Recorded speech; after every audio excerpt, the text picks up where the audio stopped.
Hello, welcome to Why Not Both. My name is Pam Schaefer, and I'm a musician and therapist in Los Angeles. Why Not Both is all about how our multiple passions inform our identity, and this season we are brought to you by Under the Radar magazine and produced by Laura Studeris. If you like what you hear, please make sure to like us and subscribe to us on your favorite podcast platform, and come spend time with us on social media. We are at WNB the podcast, and that is both on Instagram and on Twitter. For this episode, we got to interview Nandi, otherwise known as Waif, all about her upcoming record, The Caretaker, and it was a rather timely interview, given that now we're all taking care of one another from afar, because we're all in quarantine, because there's a global pandemic. I hope you enjoy this interview. Well, Nandi, welcome to Why Not Both. Thank you so much for having me.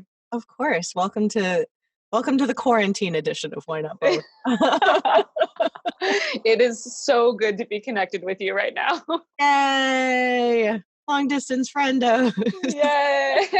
Yeah, cross country. Do you guys have supplies there? Like, it was just like... Yeah, we went to Price Chopper like a week ago, and we went at 10:30 p.m. It's 24 hours. So we're like, that's late. And it was like so many people there, no toilet paper. It was very dystopian.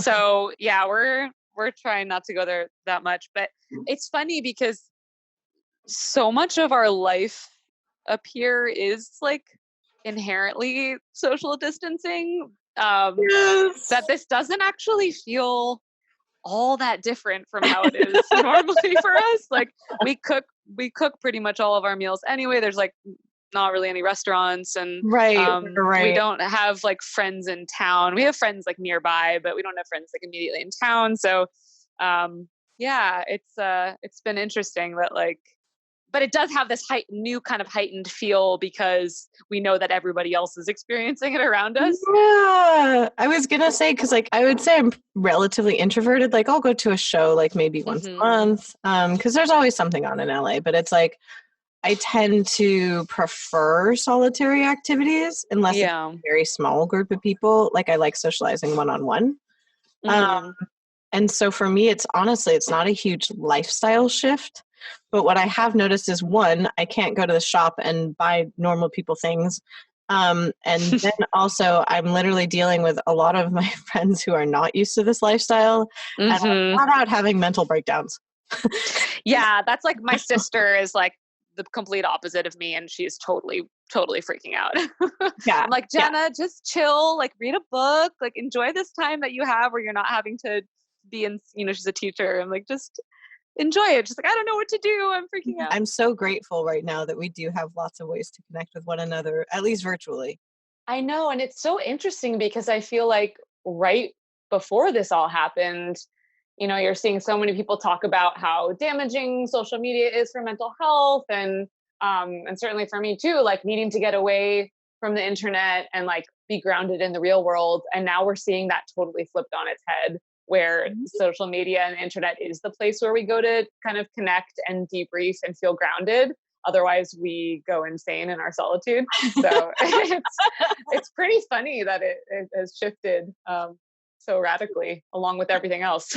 Right. And I don't know if you notice this, but at least like one, I don't usually scroll my feed very much because like even under the best of circumstances, I know that if I'm scrolling, it's because I'm probably having anxiety about something.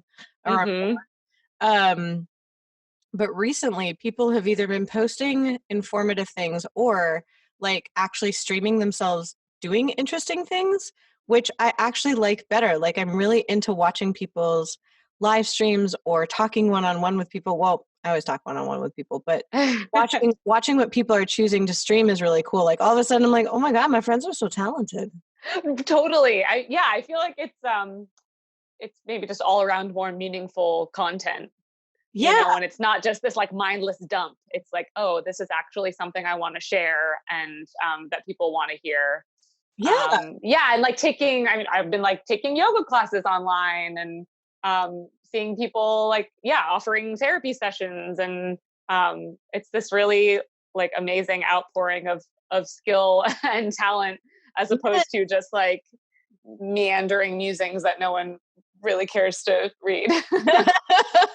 Well, and I find that even as it's interesting being like a musician at this time, because even though like right now, like a lot of what I'm telling people about is like, oh, here's this music. Oh, here's obviously right now we're recording a podcast that we can share. Mm-hmm. I'm not doing it to be like, oh, I'm so great. Like, Right. look at this music I made. Right. It's like, it's an offering that you recognize as a human being, like could have some merit because you also are looking for ways to connect with people. Yes.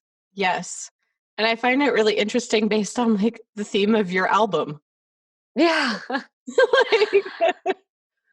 I know it's interesting to me that this record is coming out right now yes. in the midst of all this.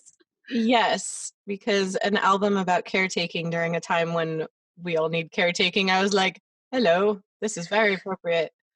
Totally. And I wrote this album in a time of my life when I was feeling very isolated socially, in sort of this like place of exile, you know, moving to the country and experiencing some of the relationships in my life ending or shifting.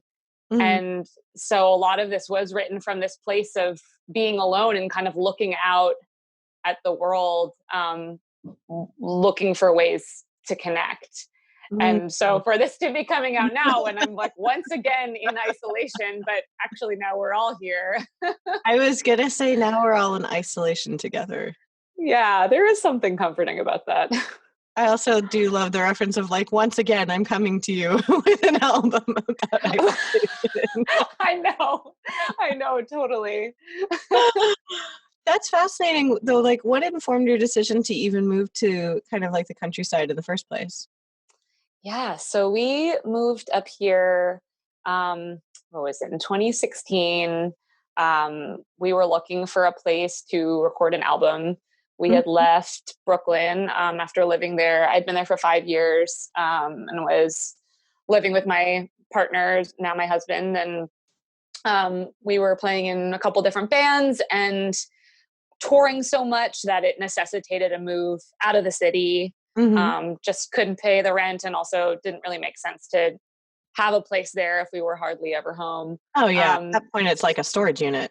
Exactly. So that didn't feel good. So we're like, let's just leave the city, kind of go on the road for a while. Our home base was temporarily his parents' house in New Jersey, which shout out to Mike and Laura. Thanks for putting us up when we were 27 and living in their house temporarily. Amazing. It was great.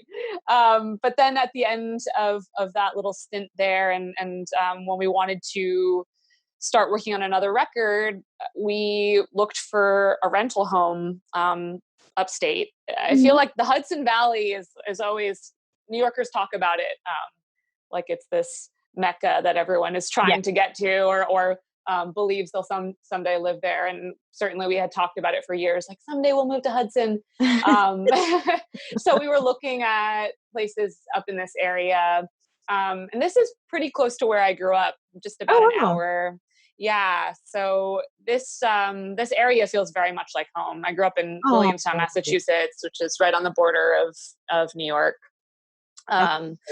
So we ended up in this little town. We had a summer rental and wrote the last record, Lavender, and recorded it there. And then when that summer rental was up, we had fallen in love with this town, Chatham, New York, and decided to stay. So we'd been here now like 3 years. And, certainly didn't expect to stay this long, but it's really become home, and yeah, grown to love it more and more.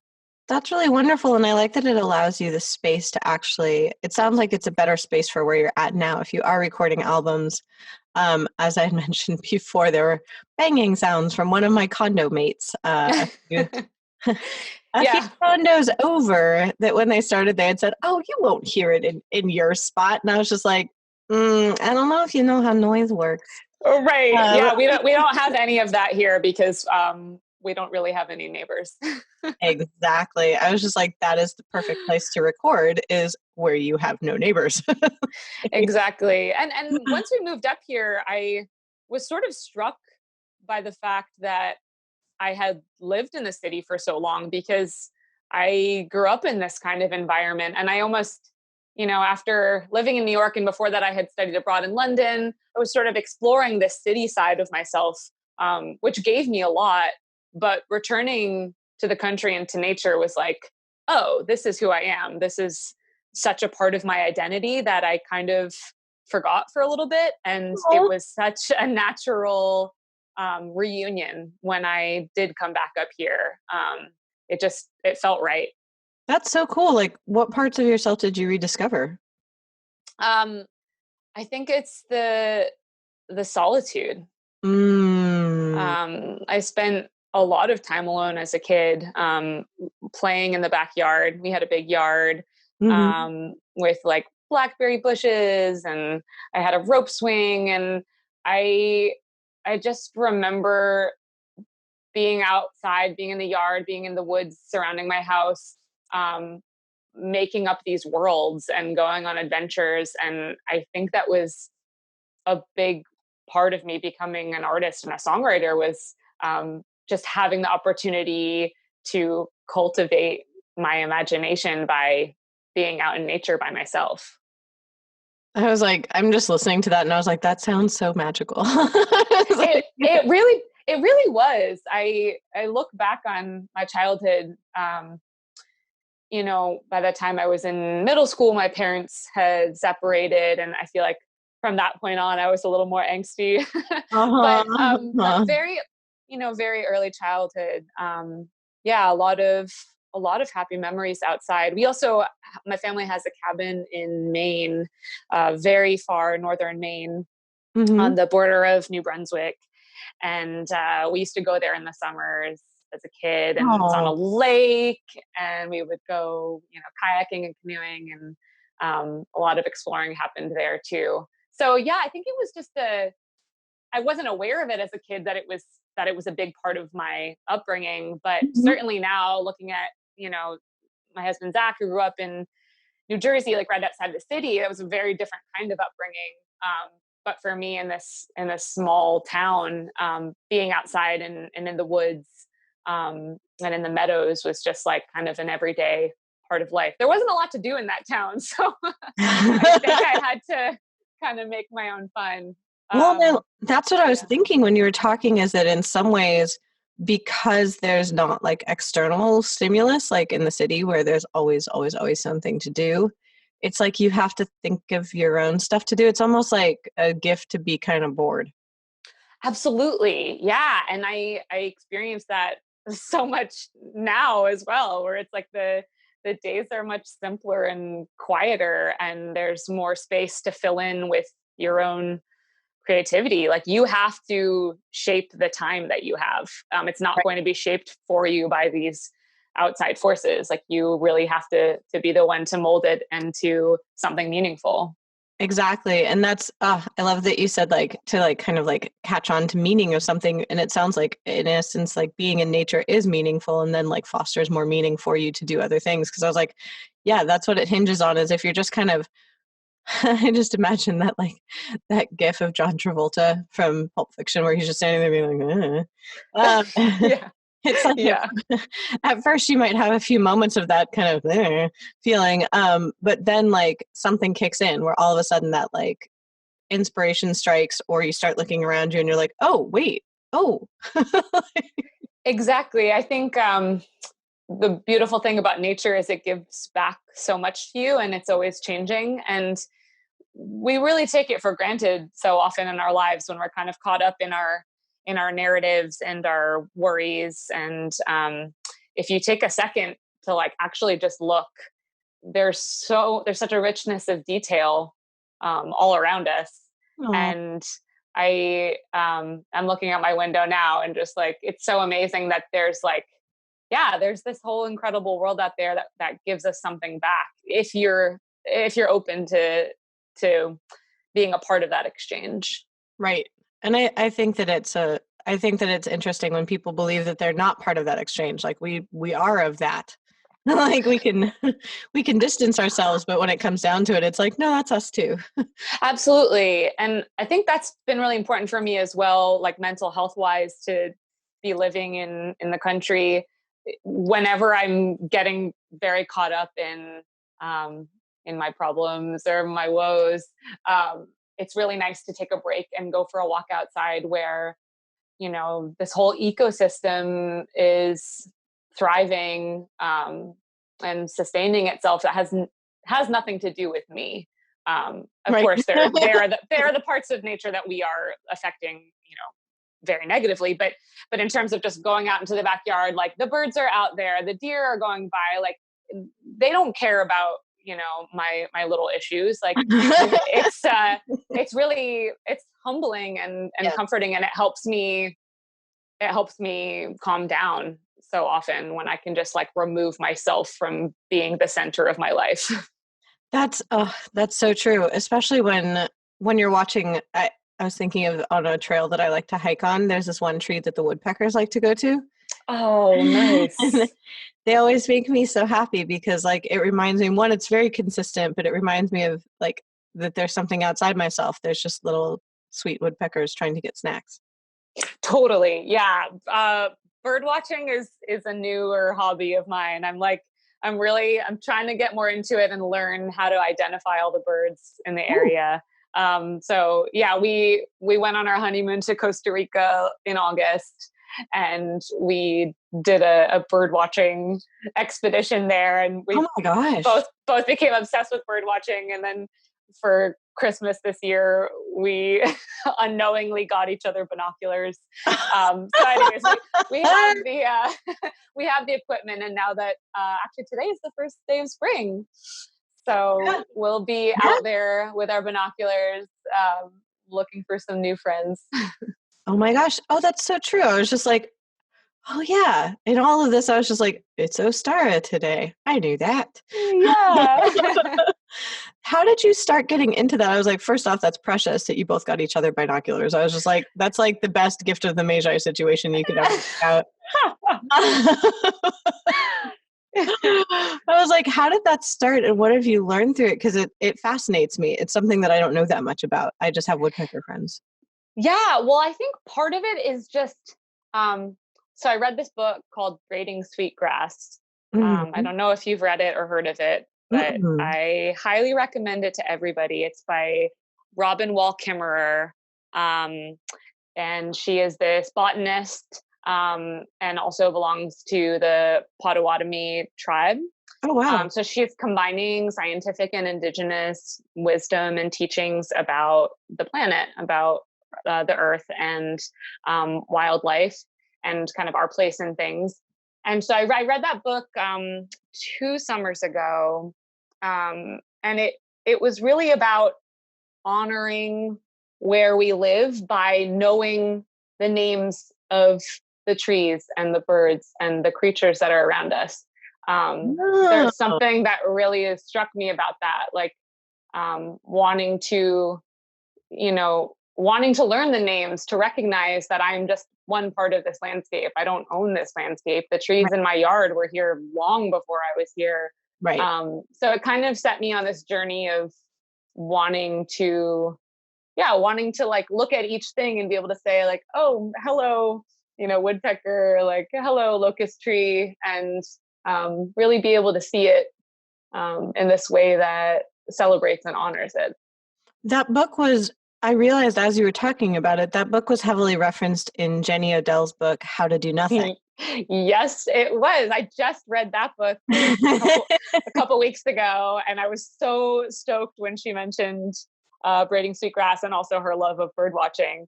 That's so funny. I was like, hold up, this sounds familiar. I haven't read this book, but I was like, why does it sound familiar? And then I was like, wait. Absolutely. Yeah. Those are two of my favorite books, and absolute must reads for everyone right now, I would say. Yeah, I think How to Do Nothing, and I just interviewed and released a podcast on Lane Moore, who wrote the book How to Be Alone. Oh, cool. Yeah, and I was just like, well, that's we all need a primer, so thank you for this. Yes, that's great. I've got to read that. It's so good. I was like, I highly recommend it. I'm about 3/4 of the way through it, and she's just she's charming and heartbreaking and informative, and I adore it. And That's her. my favorite kind of writing. Yes, you're like, I want to hug you Yeah. to Yes. myself. I want to give a hug to myself. Right, right. That's so interesting, and especially being out in the country and working at that pace. Like, did you find that that changed how you were writing because you were kind of? It's almost like shifting into a different gear of living. It sounds like you're describing. Yeah, for sure. This album, The Caretaker, it was sort of the longest and most focused I've ever worked on an album before. In Mm. the past, I would write, Lavender was written kind of between touring and in Mm-hmm. a more transitory space, but The Caretaker was written in just one place, in the room that I'm sitting in now, looking out this window into the yard. And it was written, really worked on in a very focused way over the course of a year, in which I didn't tour very much. And I was thinking a lot about just wanting every element of this record to be more deliberate. I mean, I feel really privileged at this point in my life that music is my full time job. So I'm able, to spend my days doing this. But I think it was also um, kind of the gift of this place and this point in my life where I was able to um, enjoy the slower pace of it and give myself permission to.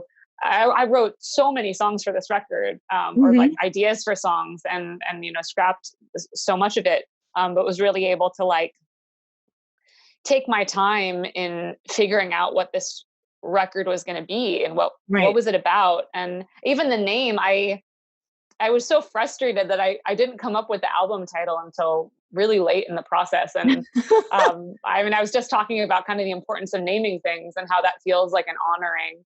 So I was like desperately trying to figure out what this record was called. I was like, "Who are you? What's your name? I want to call you something." But Like, I mean, to honor um, the name, and it's like, I shan't tell you yet. yeah, it's like, you must not know yet. You're Exactly. not ready. So it wasn't until much later on that that this idea of the caretaker as a character even came to me. Mm. And again, I think that wouldn't have happened necessarily if I hadn't been in this place, in this headspace. Right, because like in a way, it sounds like you're taking care of the grounds itself, but also like metaphorically, it's like it sounds like, and you, I love that you mentioned, like, yes, this is my full-time thing, and I'm lucky to do that. But at the same time, you took the time to really foster yourself to be able to do that well. Like I was like, oh, cool. Totally, totally. It's going into a lot of dark places too. It's going there with yourself. It's spending the Mhm. time to dig deep and excavate and like press on old wounds. So it's as much as I enjoy making albums, I love writing music. It's my most favorite thing to do in the world. Um, it is a challenging process. Yes. Um, that takes like yeah, it takes a lot of time and energy. I've really come to realize that that it is that it you really benefit from the process of it being this slow unfolding because you kind of go to new depths in yourself. And in a way, it reminded me of bird watching itself, where you can't necessarily dictate when the birds are going to be there. You can't be like, now is the bird time. And like the best you can do is just show up for the bird time. But it's like, say, I don't know if you have this experience, but I feel similarly when I'm working on music, where the best I can do is like show up and work on it. And sometimes you're like, great, the birds are here. And sometimes there's only like one bird, and sometimes there's no birds. I'm really really loving this metaphor. I think that's totally true though. Yeah, you certainly the kind of birds and creative ideas kind of have a mind of their own. But Right? I agree, the best you can do is show up for it. Um, and again, like in writing so many ideas for this record, um, it was like recognizing that a lot of those were not going to work out. But kind of like had to go through that and start scratching the surface before the big ideas could come. Yes. And also sometimes, I don't know if you find this, but occasionally if I'm working on a song, I'll be like, this isn't the song for right now, or this isn't the song for like this project, but this is a great song. And I'm just going to kind of like file it away for like great songs soon, but not for right now. Yeah. Like, That's funny. I feel like I know that feeling, but I also think I do kind of the opposite where I'm like, everything I write that's a new thing I'm like most excited about. So I'm like, this is gonna go on this album, or like this will like I will try to mash this. I'm working on a new record right now, and I'm literally doing that. I'm like, I have a new song. Let me mash this into this form. I try to do that. Like it's literally the first week that a song is in existence that I've written. I think it's the best thing I've ever written. I know. Like without fail, I'm always like, this was it. Yeah. And then I'm like, oh, okay, now I have a bit more perspective. It's like I get obsessed with it where I'm like, you are my one true love. I know. It's so funny. It happens every time. And it always makes me laugh then when I listen back like a week or two later and I'm like, oh, that was okay. Like, I don't know why I was so into that. Or it'll be that I'll think it's incredible until I play it for someone else. And then when I listen to it, it's kind of through their ears. I'm like, oh, wait, this isn't actually that special. You're like, hold up. Yeah. Yeah. I'm so glad you mentioned that, like, taking one's time, because I'm working on this song that a friend of mine is, it's actually a friend who has a cabin in Maine. Yeah, because that's where he records. He was on the podcast too. Nice. Literally currently my plan in life is just recruit friends and have them talk on my podcast. Sounds like a pretty good life. I'm like, I'm not gonna lie, if that's my like most evil plot, like I think I'm doing okay. Yes. But,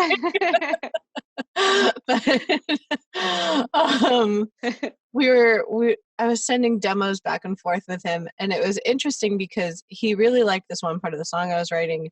And then there was another part where he's like, oh, I hate this one cadence. He's like, it's not that I hate that you're doing it. He's like, I just don't like that cadence. And it sparked in my brain that I was like, huh, well, I don't have anything really for or against that cadence. I'm not really attached to it. So I was like, I wonder what will happen if I try a different cadence in the verse. And the next thing I knew, I've written like 4 different versions of the verses. Like, and so I'm like, whoa, I would have never done that if someone else hadn't, like, if I hadn't given it to someone else's ears. Right. And right. Yeah, very well-informed ears, mind you. Like, I trust him very much, but like hearing it through his ears, I was like, oh, I wonder if I can switch that up. Totally. I think that's a really interesting part of the process for me as well, where I'm writing very intensely in a place of solitude and isolation. Like I don't write songs with people. It's like my sacred space and my happy time when I'm writing. But then with every record that I've worked on, there comes a point where I bring, trusted ears and collaborators into it. And it's really interesting to see the music kind of take on new life when it leaves this room. It's always like a little bit bittersweet, I guess, to give up a part of yourself. But I think that there's so much possibility in making something great by like elevating it, with other people's ideas that Yes. I can't not take advantage of that opportunity. Like every time I always take that next step to bring someone else in. Yes, because and I do agree that like when songs are in their kind of like really precious baby state, like basically when songs are too new, you can't show them to people because they're too mushy. There's like a right point when you can be like, oh, now you can give me feedback. Now I can hear it through your ears, because otherwise it's almost like you're too close to it. Totally. I think, yeah, it's a balance, and that's something that I've been learning more and more about myself, over the years of being a songwriter and doing this for a living, and now spending so much time alone, and recognizing the benefit of bringing in outside ears, but definitely at the right point. Right. Yeah, and I was thinking about that. You said that you were really fortunate to be a full-time musician, and I was just curious. I was like, what'd you do before that when you were like a musician and other things?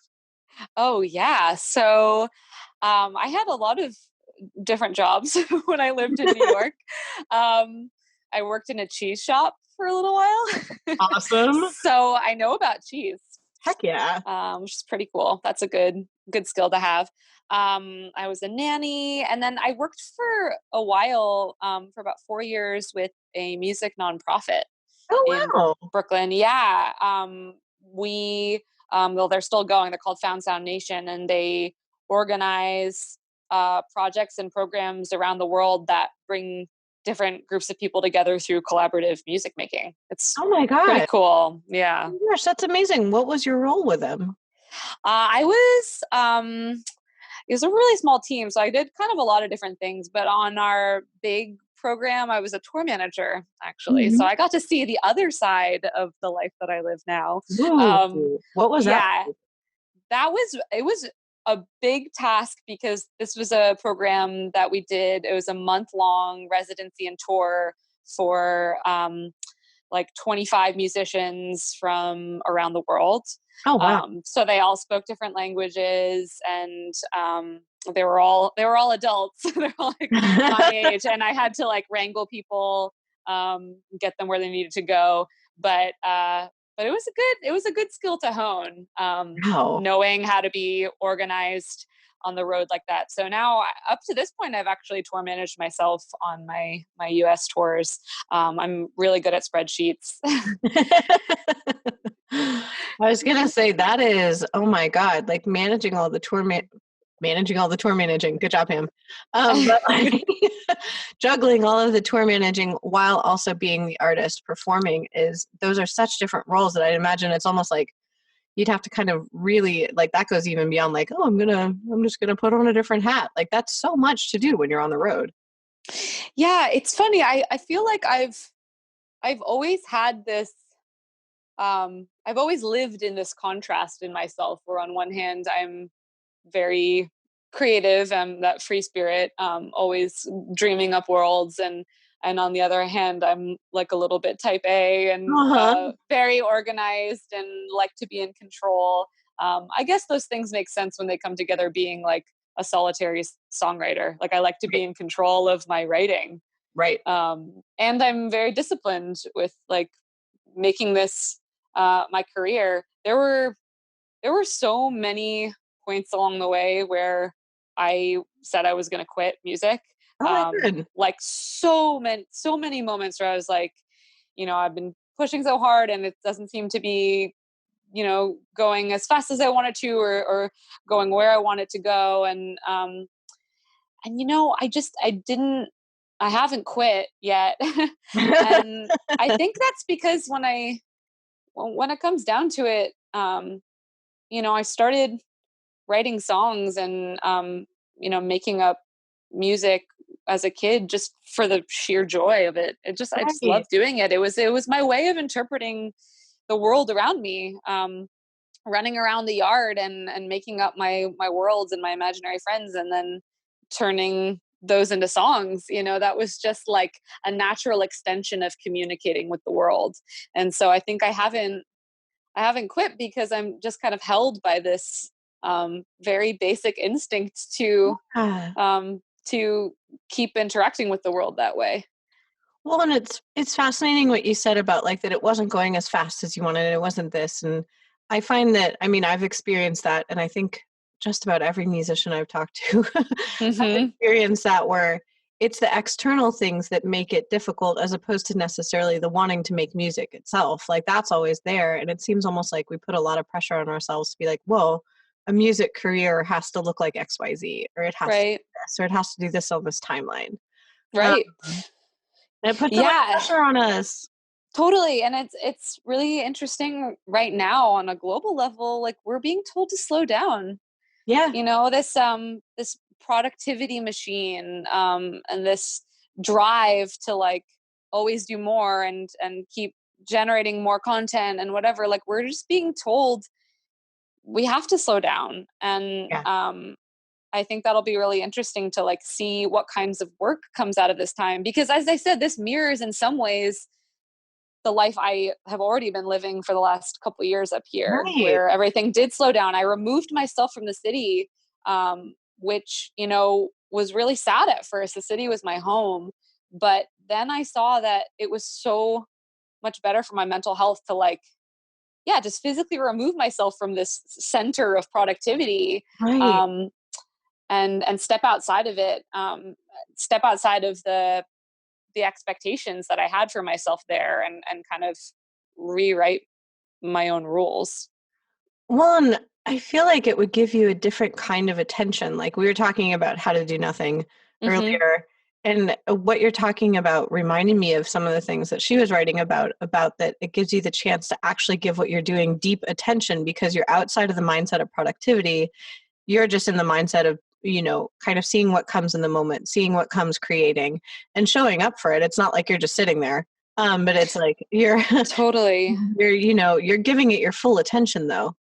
And I was like, Hmm. oh, that's so cool to be able to do that. And in a way, we kind of just did that to ourselves. Where I was talking to a friend yesterday, I had to drop off photo gear. And so I allowed my friend to take it out of the trunk of my car, but like Hmm. I didn't get out of the car. Um, so we're talking as she's like behind my car, and I'm like, wow, well, this is novel. Hi, go back there. Um, Right. but she said she was feeling, she was like, yeah, I keep getting caught in Facebook. And I said, well, what books are you reading? And she's like, no, Facebook. And I was like, no, what books? And she's Mm. like, Facebook. And I said, no, book, book. And I felt like a duck being like, buck. But like, I was like, no, a book. So Yeah, real like, book. yeah, I was like, we're allowed to do that. This is a perfect time to just be like, pick up whatever books are in your home that you haven't been reading. Like, slow Absolutely. down. And yeah, and actually even more for me right now, um I've been told to slow down because I'm experiencing like debilitating back pain for the Oh my first time god. in my life. Yeah, so that was actually something I was thinking about in coming into this conversation, which is so much about nature and nature as healer and place of inspiration. Mhm. But right now, when I want most to be outside going for walks, I'm actually not able to, Oh. which has been really hard the last few days. But there are so many other ways to engage with the outside world. One being Cornell's ornithology lab, on their website. They have all of these bird cams. So Ooh. you can actually watch. So I've been watching like a live stream of some birds in Panama, um, Oh my god. which is yeah, it's wonderful. You feel like you're there and it's happening in real time. These are actual animals in an environment. That's so um so cool. that's been a really nice way for me to engage, and then also I can't go for walks, but I can sit in the yard, and Yeah. again, just like kind of limiting my scope, so I'm just focusing on one tree or one branch. And as we said, it's the equinox and spring is here and the birds are all coming back. So having these kind of slower, quieter moments where I'm more stagnant than I'd like to Mhm. be, but it's like forcing me to find new outlets for connecting with nature, and also like honing in even in a more detail oriented way to like the very immediate surroundings. I was gonna say, like, in a way, I was so sad that you didn't get to take walks, but in a way, I'm like, hey, you get to really know the things in the yard. Absolutely. Yeah. And Like, there's it's a rich world, just right here. And the yeah. crocuses are coming up behind the house. I just saw Hey. this week. And that was really exciting. I mean, I was hooting and hollering when I saw that, just like this, like, what a gift. Like, they're back.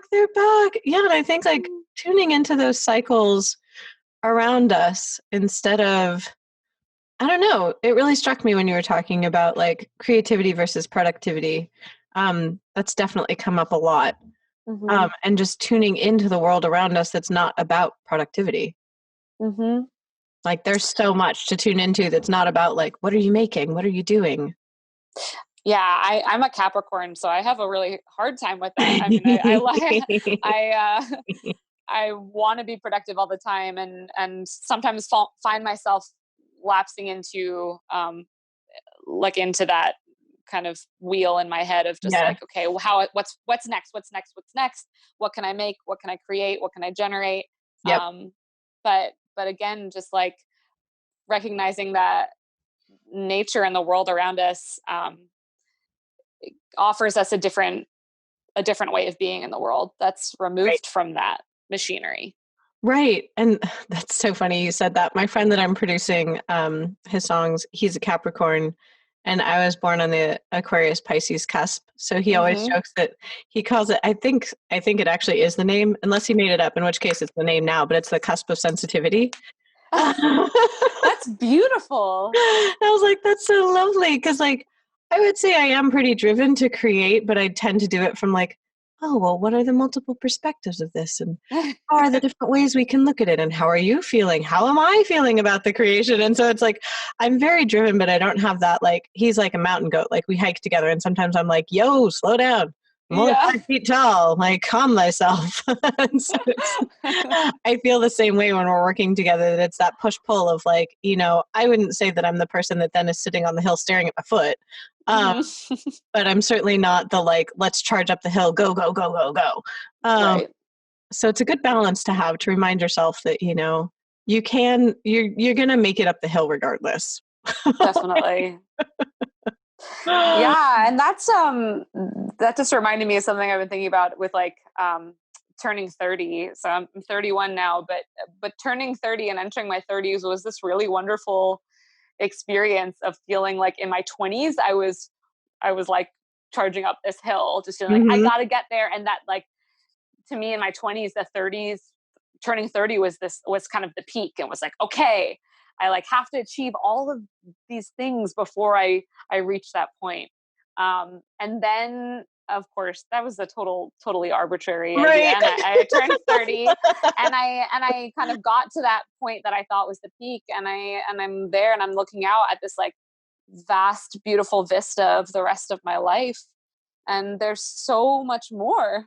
There's Yes. so much more. And it was a feeling of relief, and sort of in the way that I removed myself from the city and like gave myself that permission to leave. I've also found that like this new decade of my life has been like a kind of permission to slow down and enjoy it. And that's the point.